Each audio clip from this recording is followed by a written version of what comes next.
All right, you guys ready? Yes. Ready? All right, welcome world to another episode of Yatta Debates. And here we actually have the owners of New Pot City, the home of Yatta Debates, Frank Sasso and Christina. Hello. How are you guys doing today? Good. Doing really well. How are you feeling? How are you? Like I explained to you guys earlier, like I am going a bit stir crazy with all this pandemonium going on. Seriously, just being not even being in the house so much, but like I never wanted to go to the mall so bad. You know, it's just like I want to walk around. I want an Aunt Annie's pretzel. Oh, okay.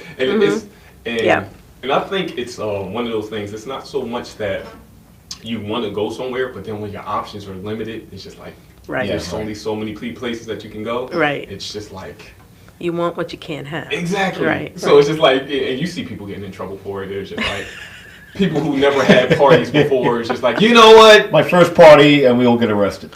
Yeah. Like, if you're gonna have a party at this time, you should be doing it like it's speakeasy. Like really, like there's a code word. You come in, you knock, 3 times, and we let you. Not hiring DJs and. She is reading my mind. And you need a raid door too. In case you get raided, you need the door that the you're back going to go door out. where you can all run out. That the cops don't know about. And I'm going to tell you while you're reading my mind because. A few episodes ago, we actually had Elijah Foreman on here. And we discussed about writing a book. Now, the book that I was talking about that I was originally going to write was about like an underground gambling society that you needed like a set. Speakeasy. Just call it speakeasy. Are you watching me? It's like No. easy. That's the whole idea. It was a whisper. You're speaking easy. Is that really what it comes from? Yeah, it's like shh. Oh, speakeasy. I love the idea of a speakeasy. Yeah. Like, I think even after this is all over, we should still have them in Trenton. Like, Well, we should we're have turning our dining room into a British pub. Right, So but it's not a sort of speakeasy, like, and it's not everybody's speakeasy. invited, and everyone is going to know about it. Right, this is But true. I'm saying, like, because I know they have something like that in Philly. It's there's the what's the name of it? There's one called something laundromat, and then the Laundromat? And then there's the Randstad room where it's like just a door, and you have to know what the door is and how to knock on the door. Right, It's right. basically a bar. It's like a code. Yeah, it's just really is a bar. Everybody knows what it is now, Yeah. but it's not. But that's the idea. It's like it's this cool bar lounge, Right. and you have to know the secret. I think the laundromat one, now that I'm thinking about it, I think it's like a Chinese name. Too. Something laundromat. Yeah. Hop Sing laundromat. Hop Sing That's it. laundromat. That's it. It's a speakeasy. It was almost a little bit ridiculous It because, was. like, you ring the bell and then somebody would be, okay, just wait, and then you're standing outside, like. Yes, these guys take them They took themselves way too seriously. Way too seriously. We went there once, and I'm like, okay, I've done this. I don't need to do that. And then they bring you inside, and now you're in a little corridor. I'm like, oh, you have to sit here and wait. Right. Like, okay. You have to It's be like you're let going in. on a ride at Disney or something. And then finally they let you into the main room, which is basically a I bar. think that's was a so bit much. interesting though. I like that concept. I guess like I don't know. It was something, fun. It There's was something cool. about the mystery of everything. It's of funny. it all. It was but it gets old fast. It's like all right, relax. It's a bar. But the thing is, it's fun the first time, and then Yes. the second time, like, do I really want to go through this? I just want to have a Right. drink. Yeah. Let's go somewhere else. I think it's one of like those special occasions. It's like at that point, it's one of those things. It's fun to take someone else to. Yes, They're just like, yes. oh, I can't wait to see their Yes, reaction. to watch their reaction. Exactly. Like Lucky Chang's. Lucky Chang's. There's another place that was in the city. This was in New York. When we lived in New York, I don't know if it's still there, but it was this Chinese restaurant. And the waitresses were beautiful. Beautiful. Gorgeous. They also were men. I'm telling you, they were absolutely gorgeous. Gorgeous. Yeah. Drag fellows. Drag fellows? When I Really? think Drag queens. It was when she was trying to find a combination of the Well, words. you know why when I think of drag queen, I think of like Divine. These right. were not like big drag. These were like the hairdos, lady like from the far boys. side. They Yeah. were very attractive men, women. Lady boys. Well, that's what they call them in Asia. When was this? Well, this was back before we moved to Trenton, so It was definitely the late 90s. yeah. And so we decided, we have to definitely bring a friend. We brought my friend John Bellington. Which was hilarious. And He didn't. I don't know if he knew. He didn't know. Especially our waitress. Her name was his name was Gretchen. Mm-hmm. These are not transgenders. These are men dressed up as women. Right. So this one waitress, his name is Gretchen. You would not know it was a guy. I don't think John believed me that they were men. I mean, some of them were clearly, this is a guy in a bad wig. But this one, no, Gretchen, I think they all were very beautiful. Gretchen, amazing. I'm like, I can't believe that's a guy. Yeah. I mean, I don't know. I've seen some of these makeup tutorials, and the things that they can do is just... It's amazing, right? It's like magic. You know? I just remember one thing that Gretchen said. What? So, if my name is Gretchen, so if you need me, just go, Gretchen! I remember him. I keep saying her because it was totally a girl. I think they also were actors, like they were paying their way to, be famous. It like probably also helped that he was kind of petite, the guy. Yeah, right. So that also helped. But we got on that subject, to talk about, we were talking about speakeasies, right? Sorry, we got off track. or like these first time experiences, these places. Right. Yeah. That's the beautiful thing here about Yatta Debates. It's just like I love conversations like that. You never know where it's going to go. I love that too. Yes.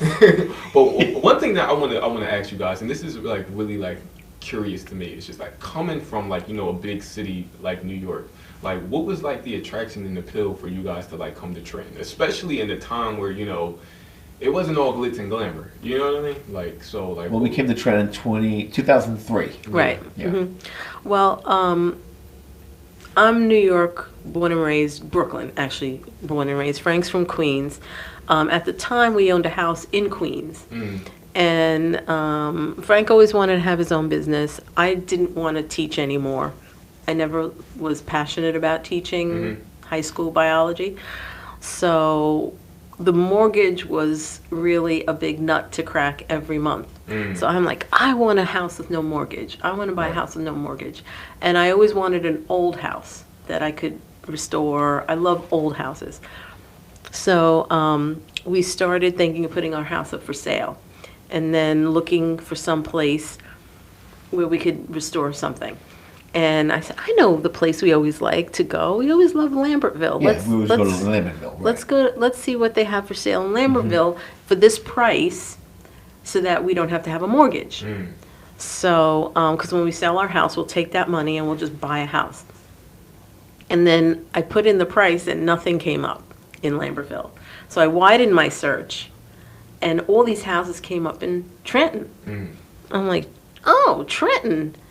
Where's Trenton? Like, I'm thinking, and I knew it was the capital of New Jersey. No idea where. Typical New Yorker. It's like everything is, it's all about New York, and then there's the Hudson River, and then the rest of the country. And then the rest of the country is the Midwest. Yeah, there it is. There. And I never would want to live in New Jersey. Like, we make jokes about it. So I'm like, oh, Trenton, isn't that by Newark? Because I'm thinking, it's got to be close to New York because it's the capital. Yeah. So then I'm looking on a map. I'm like, oh, Trenton is all the way over there? Right. So we spent a day, and we went... 17 houses. Looked at 17 houses in one day. And I loved most of them. They were all beautiful, with beautiful old detail in neighborhoods with other like houses. Right. And then we decided to come back and look at the house that we ultimately... Right. Which is actually the second to last house that we looked at. Yeah. And that's how we ended up. We paid $45,000 for our house back in 2003. Right. Paid cash, and... It's worth a lot more now. We're still working Restored on it. Yeah. Well, and Frank, let me direct this question to you, and I mean, feel free for both you guys to chip in. In a scenario where you're coming from like stability and you have like that kind of source of income, like what is that leap like? Where you say like, okay, I'm going to start my own business. We kind of hear that a lot from people, but it's some hindrance, and like what is that transition like? To go from saying like, okay, I'm working. You mean a job to a business? Yeah, like what The is steady that income. transition like? Yeah, jobs never, ever appealed to me. There was one job I had that I loved, But I've gotten fired from pretty much every job I've ever had. So I never have seen the attraction to a job. I like being in control. I like knowing I can make as much money as I want. I like looking the boss in the mirror every time I want to raise, and he always says yes. He's always in a good mood. He loves me. You know what I mean? I'm just picturing that scenario in a minute. Like, you're the boss. You get a raise this month. That's right. I say, hey, good morning, boss. He goes, good morning, son. I'm like, son, huh? But yeah. But as far as what is making that leap, like, yeah, it's a little scary at first, but you know what's even more scary? What's more scary is spending 40 years of your life working for someone else, 40 hours a week, 8 hours a day, and that's just the work. I'm not even talking about commuting. And they indirectly control how you live by how much money they pay you. And at the end of 40 years, when you're ready to retire on half pay, a pension... A pension is half of what you were used to living on. He put an asterisk right there. He said, I mean, you couldn't make it 100% of what you're living on. How are you going to make it on one half? Where most people, when they retire, they either have to get a part-time job or they die in 2 years. Yeah. Because they're just so used to doing that and they're not busy pursuing their dream. Most people spend so much time making a living, they have absolutely no time or experience in making a life. So the leap was... Not making that leap was more scary than making the leap. So you have secure income, but yeah, you get paid on Friday, you're broke on Monday. That's not security to me, and that's not a future to me. So I like knowing I can make as much money as I want to make. It's either sink or swim. It's all on me. And you know, there's two things I know I can do. I know I can talk, and I know I can draw. Right. So I now have a network of people talking. Right? Seriously, New Park City. Seriously. And the other thing is drawing. I own half of G-Force Creative with my partner Darren Vickery. It's an animation studio. So what's the problem? Yeah, there are ups and downs. Yeah, you deal with it. But I mean, for the most part, I think for the average person, the idea of stepping out and no, concrete income coming in, right, is very frightening to people, because they think of, I got the rent to pay, I got the mortgage to pay, I have the kids, I got the car payment, I've got the electric, the food, all the other things that they have. Right. And we made our life really small. So I think that if you're thinking about doing something entrepreneurial and you're young and you're still at home, then that's great, because then you can start building without having to have all that responsibility. But if maybe you're already a mature person, then start thinking about reducing your footprint. Like, maybe you don't need the house the size that you need it. Maybe you don't need to pay those taxes that you need that are. So if you're thinking of that, and start to okay, let me start weeding out the things in my life that are unnecessary so that I can focus without having this big, monkey on my back. And I mean, you being this partner in this, when that was brought to you, what was your reaction like? Oh, I want to tell that story. because I'm curious. It's not like every day that you can bring that kind of attention to someone and say okay, hey, I'm done with this. I want to start my own business, and you being I just want to know what her reaction was like. I want to tell the story, but just make sure you come back to me on this. No, go ahead. Oh, go ahead, answer the question. I mean, look. What was the story you were going to tell? I'm curious. The story I'm going to tell is that when I decided to go into business, all I had was basically a computer, no clients, no idea what I was going to do. I just know I wanted to be in my own business. So we had this room upstairs in our house in Queens, New York, and she says to me, she goes, okay, so sit here at the computer until 1 o'clock, and then you'll break for lunch, and then at 5 o'clock or 6 o'clock, whatever, you finish up, and then then tomorrow you do it again. I'm like, okay, so what am I going to do until 1 o'clock? And she's like, I don't know, just let you at work. So I'm like, okay. So I sat there, we shut the door, and I'm in this room with a computer, no customers, no idea what kind of business I'm supposed to be doing. There was no I mean, there was an internet, but not like it is today. It was like dial-up, and it was like, if you want to log on to the internet, it's like, okay, you log on, and now you can go do the laundry. And, yeah, that's what I did. And in about maybe 40 minutes or so, you should be online then. And it was, usually through AOL. That was the Google of its day. And you would have a keyword, and you would type in keywords, and you'd be on AOL's channels and their communities, and I still had no idea what I was supposed to be doing. I just know I didn't want to do a job, because jobs don't work. They don't work for the most part. Well, they don't work for the most part. For some. For a very small part of the population, they don't work. They work for people who want that security. And they're okay. You can't say they don't work for people, because I'm saying people are living a life of quiet desperation. Like, I'm against jobs. Well, it's just because I think they make it work for them. I don't think they're happy. Well, I'm not going to say everyone's miserable. Not everyone. I didn't say everybody. Some people love their jobs. I said for the most part, most people are living a life of quiet desperation. Yes, I agree with that. They're like 90 days from bankruptcy. Because if they lose that job, they have maybe 3 months before they're just busted and have nothing.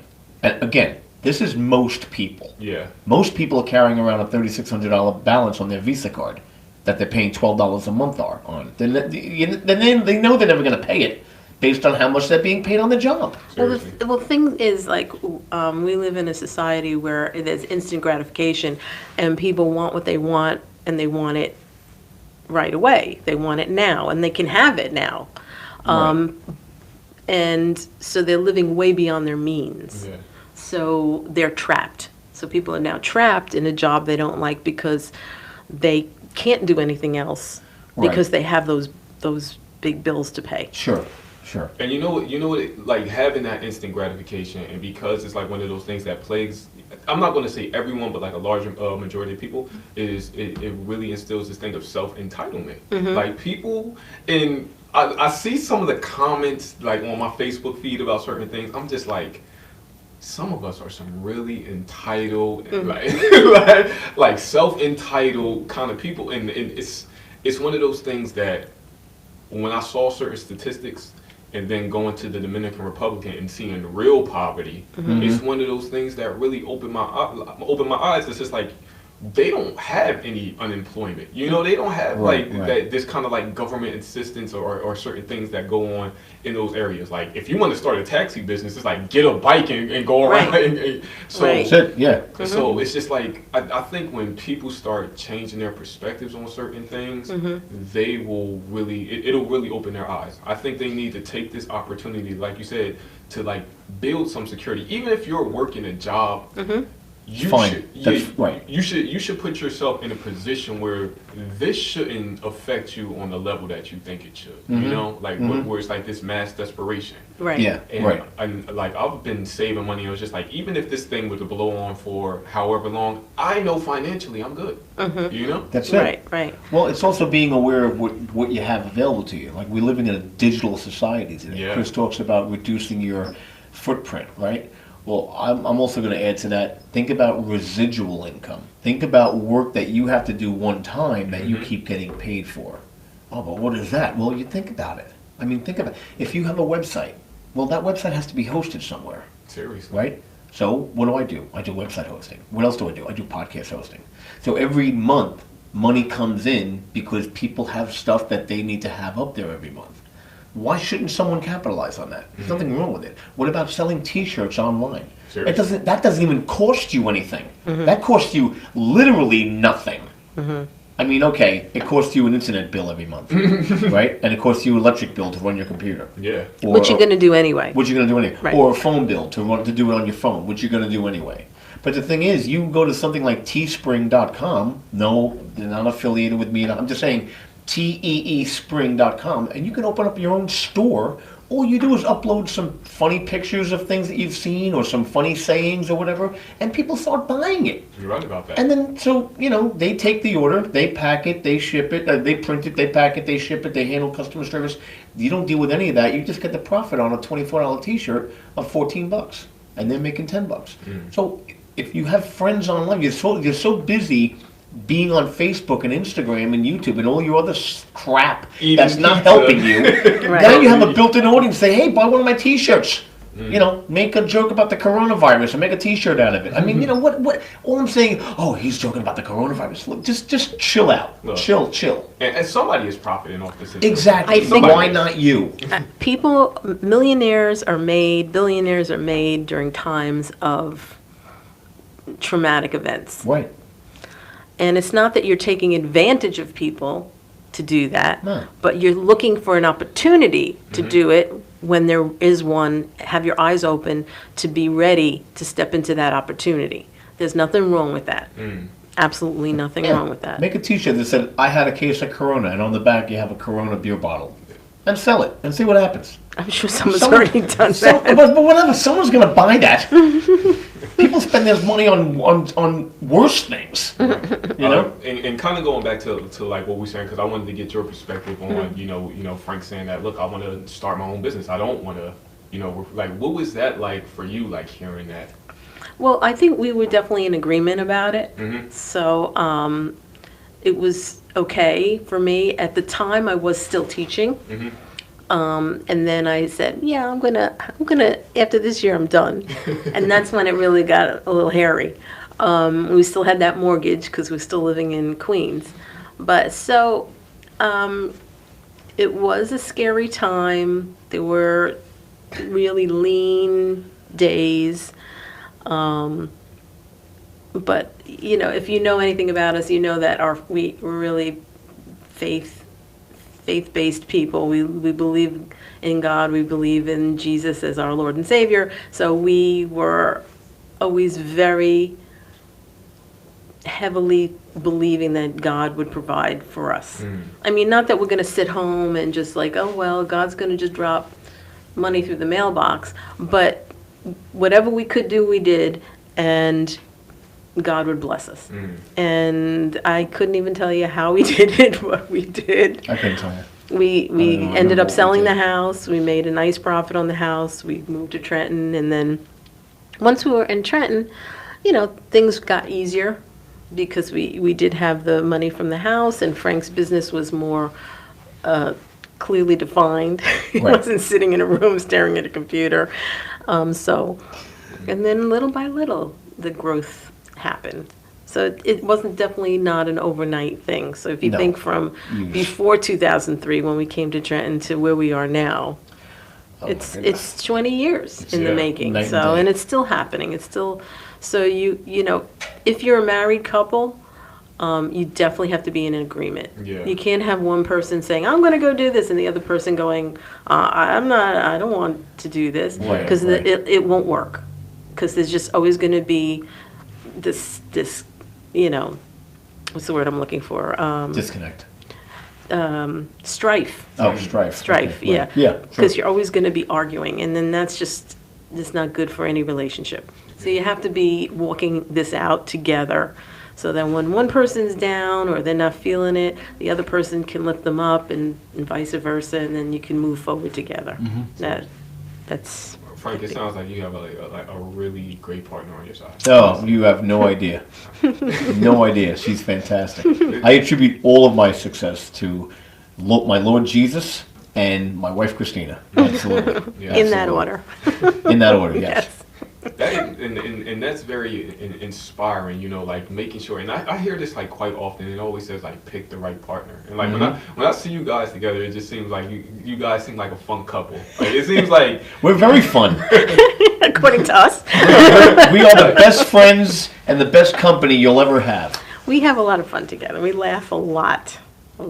And that's important, especially like you guys said, with taking like a leap like that. Like you really need someone by your side. And I see, you know, today a lot of people don't necessarily like pick the right partner.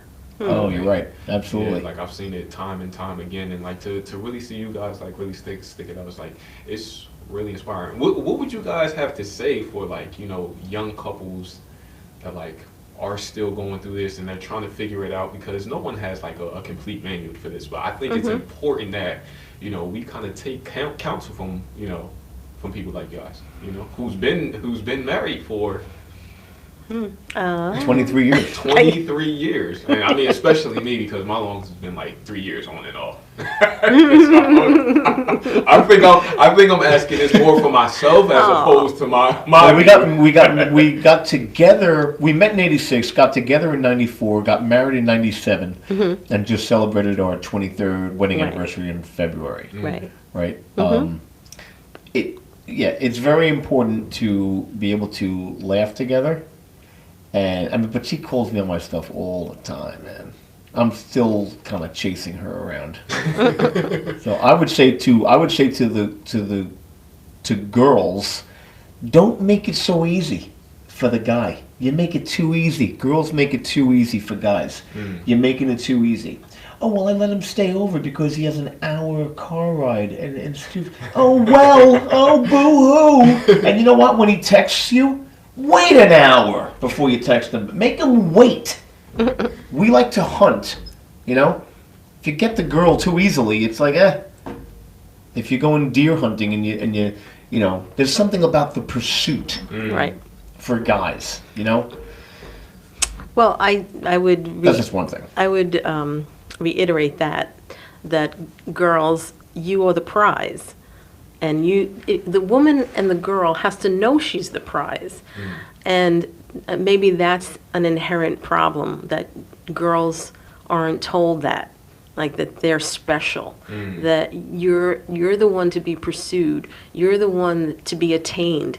Don't give it away so easily. And I'm not just talking about sex. I'm talking about don't give your self-worth away so easily. You know, check this guy out. Is he really worth you? Seriously. Is he worth you? Is he willing to do what it takes to win you? I mean, I don't know. And it's so easy nowadays to find out about something about people. I mean, you can do background checks. Well, yeah, I'm not even saying about that. I'm saying, like you said, if the guy drives an hour to see you, and then he's okay driving an hour home, and he'd do it again the next day. I'm not saying make him jump through hoops, but I'm saying, say, look, you want to see me, this is what I require. Yeah. Right. If you can't meet my standard, then let's not even go any further. Let's not waste each other's time. Right. This is what I'm looking for. If this is not you, then it's okay. I'm all right with that, you know, and just move on. And none of these promise rings either.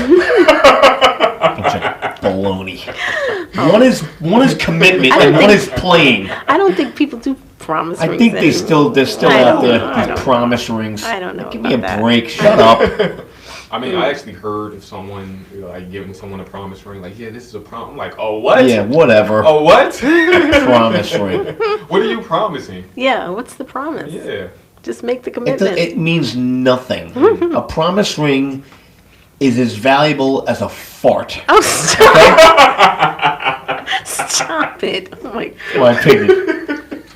Oh, my goodness. Actually, that could be more valuable, because at least you're releasing something. Oh, stop. You know, that could be bad for you. You want to know what's going to happen? Someone is going to watch this who is thinking about getting the promise ring. It's like, good. I'm not getting that promise ring. Like, One is playing, one is commitment. That is serious, but you know, you guys really dropped a lot of gems today here. Like, I really. Oh, it's over? Oh, okay. I mean, this is what I really enjoy hearing. Like, especially as far as about taking that leap, because what I find out is just when I talk to people, a lot of them are afraid of taking that leap of faith and really dedicating their time and energy to their talent, because they are afraid of losing the security. That's basically, in a nutshell, right. That is what it is. The people say okay, I'm moving out of my comfort zone, and it scares me, and I don't know what's going to happen, so they don't move. You know, right. Some people are they succumb to what we call paralyzing fear. Yes. You know what I mean? It's just where it's just I'm safe here, so I don't want to move. I totally get that. I mean, there were times when I would just have to go get a job, and I did, which is fine. I did it in Jersey. You know, it's not doesn't mean you failed. It doesn't mean anything like that. Right. It's like if you're running a business and it's not really working, and you have no money to pay your bills, get a job. Go get a part-time job or something. Okay. What's the matter with you? It doesn't mean you failed. It just means you have to do what you got to do to put food on the table, pay your bills, and then it doesn't mean everything stops and you can throw your dream away. It just means, okay, I need to do this for now, but I'm going to, shift some things around. Whatever you going to do. And you know what it is? Like, I've started reading this book that my brother gave me. I kind of just took it from him. It's called Who Moved My Cheese? Oh, yeah. Who Moved My Cheese? Great book. Yeah. Spencer. Yeah, great book. And honestly, I think that's what goes on. People get, so accustomed to the cheese being there all the time that when it's not there, they have to scramble around and say, okay, what do I do? What do I do? Exactly right. And they spend so much time trying to figure out what to do instead of actually just doing something. Well, let's say you're in business, like now, right? And you own a restaurant. Well, now everything's closed. Well, now what do? So if you put all your eggs in that basket, well... so Tracy Syfax and CJ Meenan, they have a podcast on a network called Street Startups. And basically, it's a show about entrepreneurship. I mean, what their niche is that they help people that are getting out of prison start a business because they're having a hard time finding jobs, right? So they help, that's their niche. But it is a show about entrepreneurship. And Tracy has a construction business. Well, what happens in the winter when there's no construction stuff to do? Well, he does what's called a pivot. So he pivots and he puts snowplows on the front ends of his trucks, and he now has a snowplowing business. So you just figure out, okay, where do I need to shift? Well, maybe what I need to do is, since I can't have people come into my restaurant, I can deliver food. It's called a pivot, right? It doesn't mean you're failing, but if you plan it out correctly, like with New Pod City, what's great about New Pod City is. And I'm gonna tell you what happened. What's great about New Pod City is that it's a digital business. It's a digital company for the most part. I mean, we're here in the studio right now, but for the most part, the end product is a digital product, right? It's an MP3 or it's a podcast. But people are home nowadays, so much so that the traffic on our website got to a point the other day where it crashed one of our servers. So it's like, oh man, now what do I do? Because my servers were in India. And in India, they're on lockdown too. Jeez. They needed to get to the physical server and they weren't allowed out of their house. So now my company, in effect, was down because of the coronavirus. Well, what did I do? Well, thankfully, I was able to shift things around. I got this other guy on the phone in Romania, and now I have all Amazon service. Now the situation is better than it was before because now I have servers that if one goes down, another one picks it right up within a half a second. So everything is still sound, everything is still good. I almost forgot my point. Make sure that when you're in business, you understand you're going to have issues that come up that try and take you out. I mean, take you out of the game entirely. Think about it, take a breath, don't let it really, I mean, it was starting to affect me, but I know who made me, and I know he's always has my back. He's always had my back in the past, he's always going to have my back in the future, and he has my back right now. The Bible calls him your rear guard, which means he has your back. I was able, thank God, to combat it, if you will, and able to recover from that being down with now a better system and a better setup. So just look at the challenge in front of you. If you have to get a part-time job or a full-time job, fine. Doesn't mean your business stops. You keep doing that after work. You use your job to fund your business and to fund your bills for now. When you start making enough money in your business, and if you can bank your paycheck for 6 months, then fine, quit your job. Because obviously it's able to hold you. It's able to sustain you. It's able to provide for you, right? But don't be stupid about it. Don't think that, I had to go get a job, so I failed. So I can't. I tried that once, and I had to get a job. No, you tried it, but you didn't pursue it. Well, failure is part of the success. I mean, you're not going to have success without the failure. Right. I liken it to working out. And I always tell my members when I teach my group fitness classes, that you want to work to failure. You want to push your muscles, you want to push your cardiovascular endurance to failure. Because if you only go to where you're comfortable, if you only go to that comfort level, you'll never change. Because you're basically staying in place. Nothing's changing. You're just going to that ceiling where you're comfortable, and then you stop and you back off. So nothing will progress from there. But if you push through to failure, like I cannot do one more. I can't do one more, until your muscles actually won't do what your brain is saying.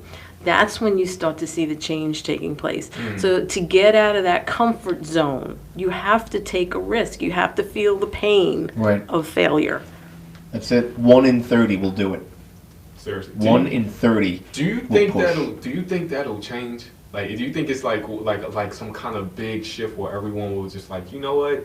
No, it's just no way. You'll always there will always be poor people. We call them the 1%ers, and then the 99ers. Right. And this is the world we live in. Most people like the comfort.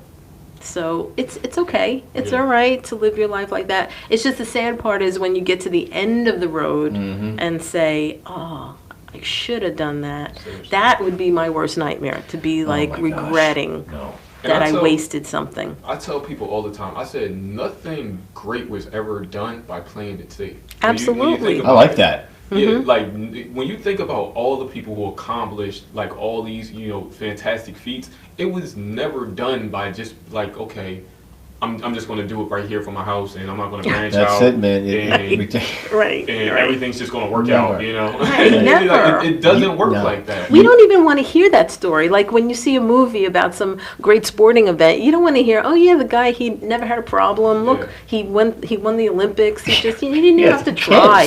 Like who wants to see that story? Like everything just worked out for him. It was a boring movie. Anything else on? Nobody's watching that movie. Nobody wants to see it. Yeah, you want to do what others won't so you can live like others can't. We like the Rocky movies. We like the story of the struggle. There's something in that's beautiful, right? One of the things that like I started like implementing around here is when I was doing like my music heavy, is throwing your own shows. Like really, one thing that I was doing a lot is like I was going to like open mics and showcases and things like that. Sure. And it dawned upon me. It said, okay, if they can contact these venues and set something up, why can't I? Absolutely. And that's all it really boiled down to. And I told people, I said, as many venues as I talked to over 30 venues to get 9 shows lined up. How many venues told me, no, okay, we don't do that. We're going to do hip-hop shows. Going through the numbers. Yeah, we're not doing this at this time. But you don't stop and say, okay, these 10 denied me. Like for every one that said yes, 10 more said no. Right. To the point where I was able to line up. And when you get the yes, you forgot all about the no's that you got. Exactly. Right? That's right. So you go through your no's, go through your no's. If not you, who? If not now, when? And like you said, it's not about like, okay, when something goes wrong, it's all just down there from here. I had situations where DJs were late, the equipment was messing up. Absolutely. And you just keep pushing through to deliver on your product. And it's not easy. It's not. No. It's not. It's worth it. If it was easy, everybody would be doing it. Yeah, and I'm even more encouraged now, and I'm even more sure now. It's not as surprising to me why we're the only podcast hosting company in New Jersey. Because I know even more now. It's like, oh, no one wants to deal with this. No one wants to deal with this kind of thing, because then you got to call all your podcasters up. You got to send them all. You got to let them know what's going on. I'm like, wow, okay. And we might be the only one in the tri-state area. I'm not sure about that, but definitely the only one in Jersey. So it doesn't surprise me. I know why. Because even the successful podcasters, they don't want to deal with that. So no matter where you are, no matter what level of success you're at, there's always going to be another group of people that aren't willing to do the next thing. Yeah, you're right. Out of the successful ones. Yeah, there's still, right? It's just... Because when you think about it, they all use like, the mainstream like platforms. Like none of them like really go to, hosting companies that was like, oh, just throw it on Spotify. Exactly. It's like, oh, no, I want to be the platform. Yeah. Which we are now. And that didn't, it was a lot of work. A lot of work. But look, it paid off. Like I know you guys can't see this on the right now. Oh, actually, they can. If I'm going to go tomorrow. If I go to my channel, you guys can see right here. Those are just some of our shows. All the networks that are here, right here on New Pod City. Yeah, New Pod City. It's a full-service podcasting company. We do, but it has 5 levels to it. And in those 5 levels, there are other levels within the 5 levels. But the 5 main levels are recording, hosting, distribution, promotion, and monetization.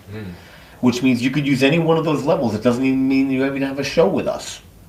That's the hosting part. You could have a show with us, you don't have to have a show. You could record your show here and host it somewhere else. We can do the artwork for you, and you can host it somewhere else and record it somewhere else. We can just have you do a 6-week monetization course with us.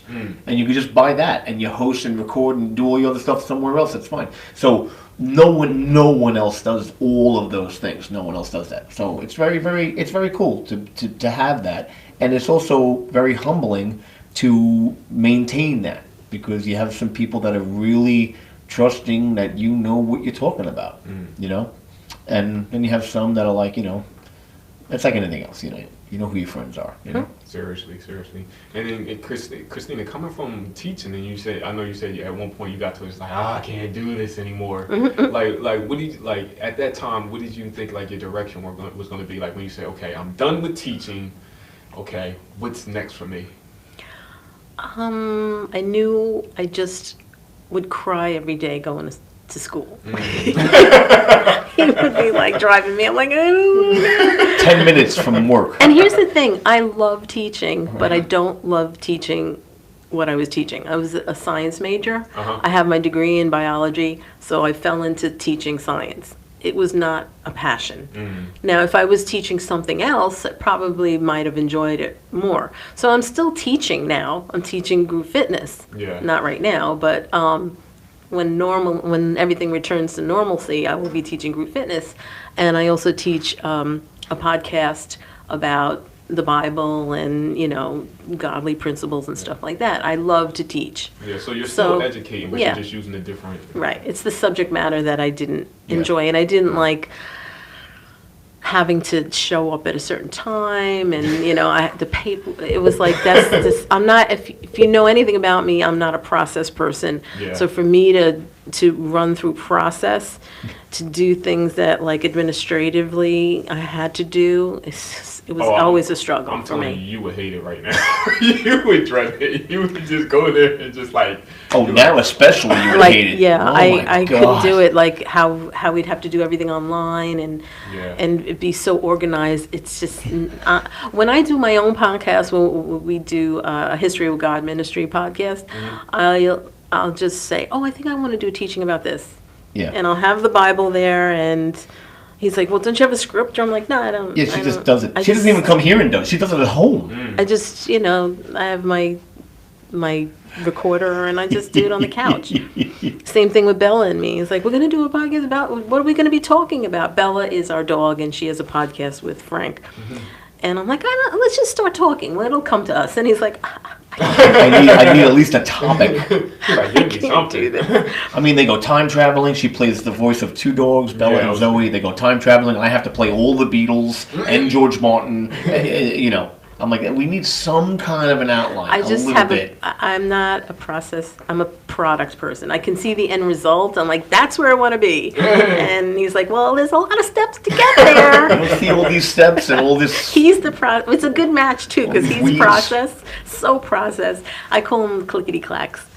He's like, you know, I'm doing all the clickety-clacks behind the scenes. Yeah, we're not just getting on a plane and going. All this other stuff. Who's going to watch the dogs? Who's going to do this? What about this bill? I got to make sure that's paid through. Who's getting the passports? Who's doing this? I'm like, yeah, right. I just show up. Yeah, shows up with a bag. All she wants, she goes, okay, so we're going away next week. I'm going to start packing now. I'm like, what? I packed the night before.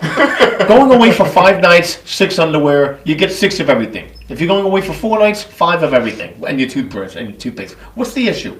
Yeah. Well, but you have to, that's different. See, that's process. It's not really. It's like, I want to make sure I have the outfits that I want.